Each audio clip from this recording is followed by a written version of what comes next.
Alright, so welcome back. Today I have a topic I've wanted to make a video on for quite a while, which is how I like to tune my rolling stock to run how I like it.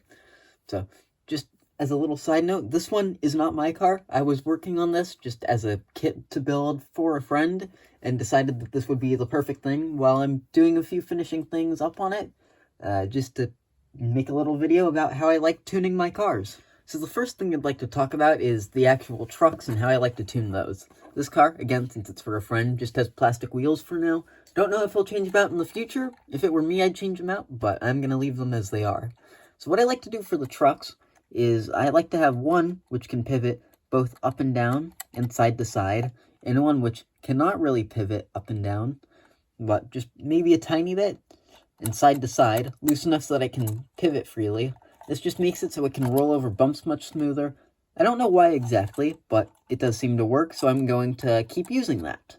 So that's my little, just tiny little tip I like to use for tuning these trucks. It's really simple, not that hard. It's just a lot of little teeny tiny just fractions of turns with the screwdriver until it is perfectly balanced. So that's the truck part out of the way. Next up, I want to go on to coupler height. So this is basically a KD coupler height scale. You want all your couplers to be at just about exactly the same height. And I have a piece of track hooked up to a board with another scale, which after this I will get to in a moment. But if you can see, when I connect the car, coupler is a teeny tiny bit high, so I am likely going to adjust that just a little bit to be absolutely perfect. Again, it's just a little tiny fraction of a turn with the screw. And then on this end, it is just about perfect. So I will tweak the other end, which is on the side with the brake wheel, and I will come back and show you that again. Alright, so it's been all of about 5 seconds, and as you can see, the coupler height is now spot on, just from a little teeny tiny adjustment. So now I'll get on to the rest of this tooling gauge thing that I have here. Okay, so it's a little bit dark here, but hopefully you can see it. So this is by inch and out scale for how much the car should weigh.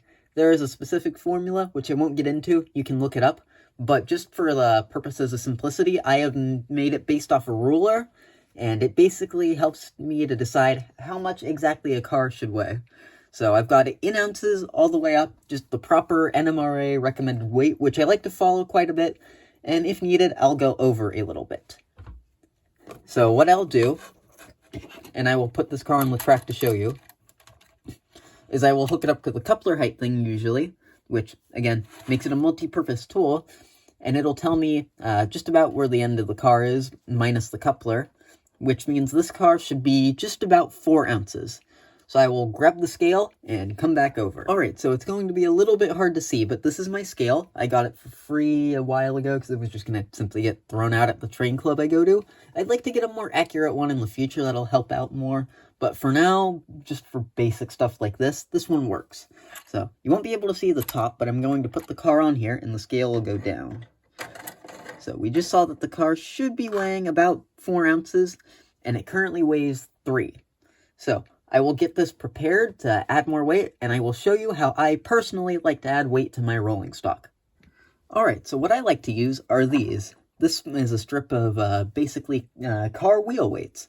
They're 1/4 ounce weights, and they work perfectly for this, which just makes this task a lot easier.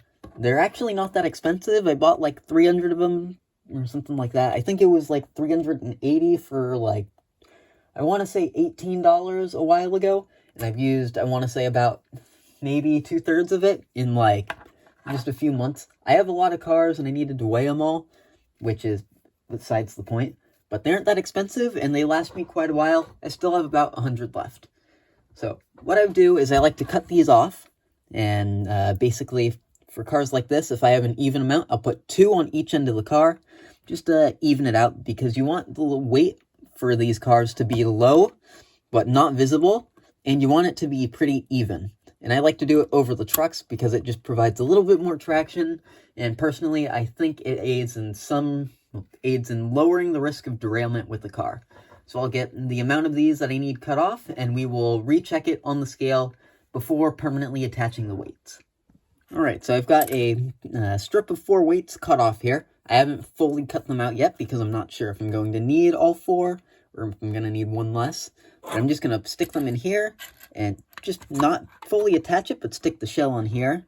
And again, remember the weight we needed was going to be 4 ounces. And with these weights, it takes it to just slightly below 4 ounces. I might be able to put in another weight. I'm going to check that off camera. And if so, I'll put in 5 weights. If not, we'll live with 4. Again, I think the friend I have might install metal wheels, which will actually bring up the weight a little bit. But it's a good thing to have it weighing slightly more than it is to have it be weighing slightly less. So I will probably go and grab a 5th weight really quickly. Alright, so I've added a 5th weight, and it brings the weight up to just about exactly 4 ounces, which is what I want.